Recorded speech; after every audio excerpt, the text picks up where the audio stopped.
கருப்பு பணத்தை மீட்டெடுத்தல். அயல்நாட்டு வங்கிகளில் பல லட்சம் கோடி ரூபாய் அளவுக்கு இந்திய கருப்பு பணம் இந்தியர்களால் குவித்து வைக்கப்பட்டுள்ளது.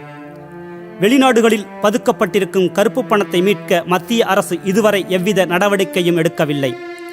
அயல்நாட்டு வங்கிகளில் பல லட்சம் கோடி ரூபாய் அளவுக்கு இந்திய கருப்பு பணம் இந்தியர்களால் குவித்து வைக்கப்பட்டுள்ளது. வெளிநாடுகளில் பதுக்கப்பட்டிருக்கும் கருப்பு பணத்தை மீட்க மத்திய அரசு இதுவரை எவ்வித நடவடிக்கையும் எடுக்கவில்லை. இந்திய பிரதமர் வேட்பாளர் தமிழக முதல்வர் அம்மா அவர்களின் தலைமையிலான அனைத்திந்திய அண்ணா திராவிட முன்னேற்றக் கழகம் அங்க வகிக்கும் மத்திய ஆட்சி உருவாக்கப்படின் வெளிநாடுகளில் உள்ள வங்கிகளில் முடங்கி கிடக்கும் பல லட்சம் கோடி ரூபாய் பணத்தை மீட்டுக் கொண்டு வர நடவடிக்கை எடுக்கப்படும்.